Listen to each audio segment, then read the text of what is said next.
big introduction. Then we're going to hear from Brian Kemper, who's speaking tonight. Brian's just an amazing speaker on the cutting edge with Stand True and the outreach, the youth outreach of Priests for Life, and of course we introduced Lila. So let's give a warm welcome. They're going to come up. Let's start it off with Jill.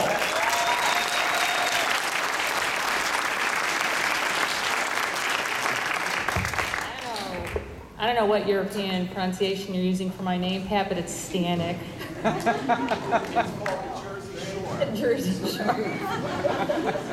I have been blogging for 6 years now, and Lila came up a little while ago and was talking about how you can reach thousands of kids. You know, how can you reach 40,000 kids on your campus for the pro-life movement? And as Reverend Pat said, there's a way that you can reach thousands of people, even millions of people, without leaving your house and without even getting dressed. And that's through the new media and the social media. I'm going to talk more about what a huge impact these medias can have on our culture tomorrow, because you are known as a digital nation. You're not just known as millennials or Generation Y. You're known as the digital nation because that's all you've known is the internet. And so there are ways that you can, and you already are making an impact. What I thought I'd do with my 12 minutes is give 12 pro-life blogging tips in 12 minutes. And you can use these to apply other forms of media if you want. I have handouts, so if you were thinking of writing these things down, you don't have to write these things down. I've got them all here. You can have them afterward. So here's my 12 tips in 12 minutes. The first tip for blogging is strive for excellence. You can set up a blog for free in 5 minutes. In fact, how many people here have a blog? Quite a few. That's really good. And if you don't have a blog, you can come to our table, prolifeplanet.com. We're getting ready to launch an international pro-life blog, and we can help you get a blog on our blog if you'd like. And it's going to be launching in the next few weeks. So, but strive for excellence, because you're not just representing yourself, you're representing the pro-life movement.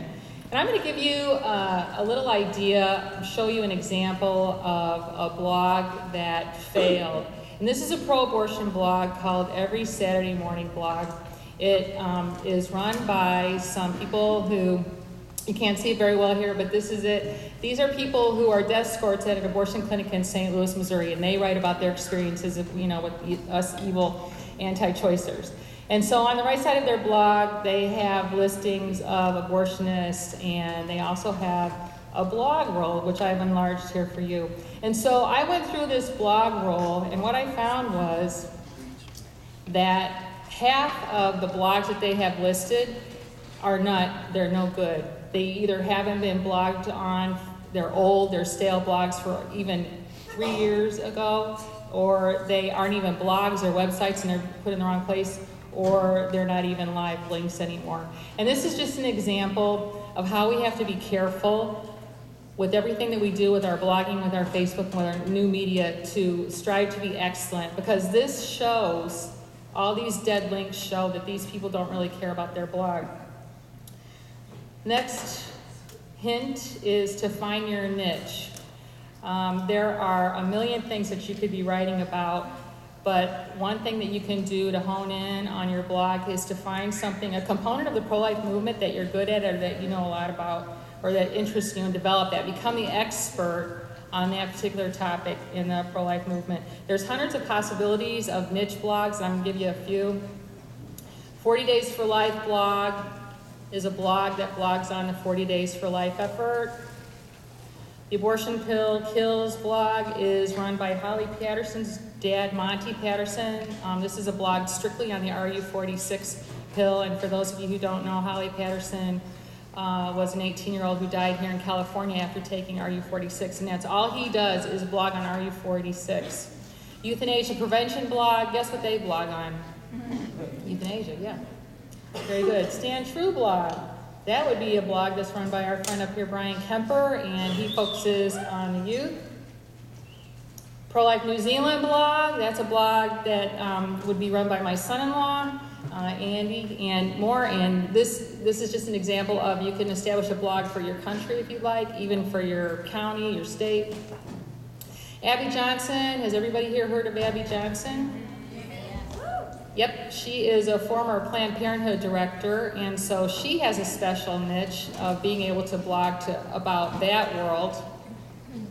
Live action blog, of course, they blog on the YouTube videos that they're investigative videos, and they also blog a lot on Planned Parenthood. Pro-Life Action League blog.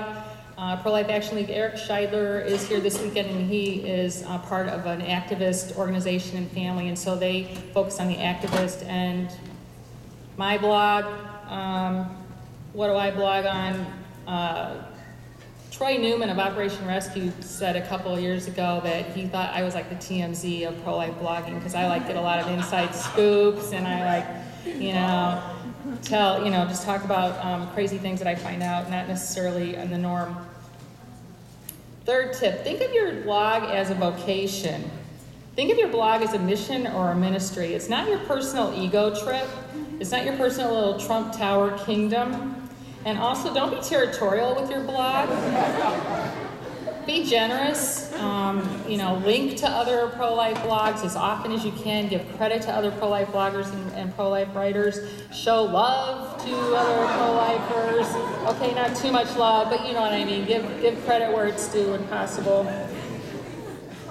Tip 4 is develop a mission statement. Who are you? Where are you going with your blog? If you develop a mission statement, it's going to kind of help you hone in on what you want to blog about. Here's my mission statement, that I'm going to focus on apologetics or defending our belief system, news, particularly what MSM, and that stands for mainstream media, if you didn't know, what they've overlooked or what they've spun against us, opinion and respectful debate. Those are the things that I focus on. Tip number 5, blog strategically, as Albert Einstein said, use strategery to blog for pro-life victory. They're really, every day, I get on my computer and I'm just overwhelmed by all the information out there in the pro-life world. And I probably blog about 1% of what there is to blog. And so one way to not be overwhelmed and to pick and choose the best things for you to blog is to develop your mission statement. Go back to what you're interested in and what you're good at blogging. And also another way to look at it is to get up in the morning and say, what can I blog today that's a relevant topic today, that's in the news today, that will benefit our side the most or hurt the other side the most? It's another way to look at it, but blog strategically. Next hint is, the simplest way to get more traffic is to blog often. As Kevin Costner said in Field of Dreams, if you blog it, they will come. The simple fact is, the more you blog, the more people are going to come to your site. But that said, don't just blog a whole bunch of stuff just to get a whole bunch of stuff up. It's better to just blog 1 or 2 things and do them well than to blog a whole bunch of meaningless stuff. Next is keep it pithy. Bill O'Reilly does not like it when we don't keep things pithy. In journalism, they say edit till it hurts and then edit some more. And I consider myself more of a rewriter than a writer. I probably spend 2, 3, 4 hours on every one of my blog posts, not just researching, but going over and over my words so that I can make my blog post as compact as I possibly can. This is just a random paragraph I found on a blog on the internet. Now, would you read that paragraph? No. Or would you move on? The attention span on the internet is very short. And so you have to not only break up your paragraphs, you have to keep what you're saying pithy, compact, and you also should add pictures and graphics to kind of add visual interest. And here's a demonstration of what I was talking about keeping it pithy. This guy's opening statement is, I think this information continues to support the argument. What is it? Argument. Yeah, I'm getting old. I need to support the blah blah blah blah. Wait, hold on. Wait.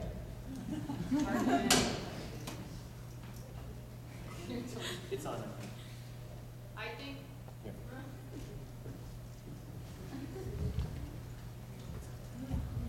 I think this information continues to support the argument, thank you, that organizations need to open up more of their content for users. That's 21 words in the first sentence. And without hardly thinking, I got that down by 1/3 to 14 words.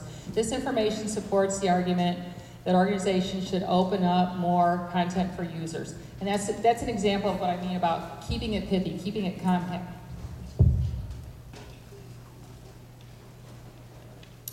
Next is give photo credit. Now, I was talking in my last slide about, if you want to break up your blog posts, then you put in pictures and graphics. And I find a lot of photos and graphics on Google, but I also find a lot of photos and graphics on the New York Times and on pro board websites and on Facebook. And so don't be afraid to use that, but do it right. This is the fair use doctrine. You can look this up on Wikipedia. You can't read it very well here.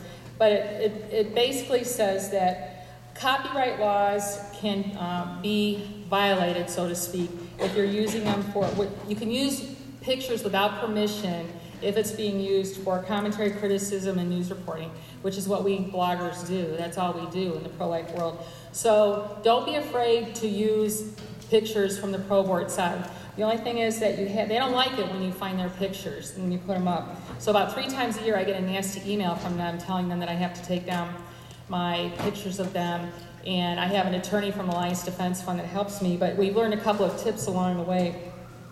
First is, like I showed with this Field of Dreams graphic, I found that on Google, but somebody made that, and so they wanted it known when you saw that graphic that was theirs, and so you never ever cut off when somebody has a copyright or they put their tagline on.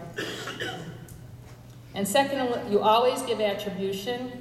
Here's a photo that I posted. This is Congresswoman Jan Schakowsky, and she was arguing 2 years ago at a Stop Stupak rally in Washington, D.C. And this picture was put up by NARAL, and you can see in the bottom right-hand corner that it's copyrighted, but I could still use it because of fair use, but I did not cut off the copyright, and I also made sure and I linked to NARAL. And this is a way that you can make sure and use these pictures and photos and not get yourself, pictures and graphics and not get yourself in trouble. Next is write original content. By that I'm not talking about, plagiarizing. Of course it goes without saying that you never ever use somebody else's work without their permission. But what I'm talking about is develop your own original content. Don't just cut and paste on your blog from Life News or LifeSite News. Just make up your own stuff. Be the one who is cut and pasted. Next is cross-posting. I'm going to get into more of this tomorrow, but whenever I write a blog post, I cross-post it on Twitter and I put it on Facebook too, and that gives it more punch. And there's tons of other social media that you can also use to increase the visibility of your blog posts. Number 11 is be accurate. Get your story straight. Check and recheck your sources. All you have is your reputation, and if you lose that, you lose your credibility. And that includes scoops from friends. Ronald Reagan was right. Trust but verify. I've gotten scoops from pro-life friends, and these are friends I trusted, and they gave me what they thought were good scoops, but they weren't accurate. And so I was burned. And so even now, no matter where I get information from, I always check and make sure that it's right. And Ronald Reagan was also right when he said, always back up your own work, is just another little aside. But if you get something wrong, don't be afraid to confess that you've made a mistake. People are very willing to forgive if you just say, oh, I screwed up. Everybody screws up, and retract, and people will get over it. My last hint is develop a thick skin. Develop the skin that is as thick as a rhinoceros's behind. You have to get over yourself. Everybody up here in this panel is going to tell you that when you get into social media and new media, you are going to be constantly criticized, constantly attacked. You're going to get awful comments, and you just can't worry about it. You just can't take things personally. We are talking about saving innocent human lives, and that's where our focus has to be. And sometimes those nasty comments come from people on our own side, and you just have to move on and not worry about it. So those are my 12 blog hints, I hope in 12 minutes. Thank you.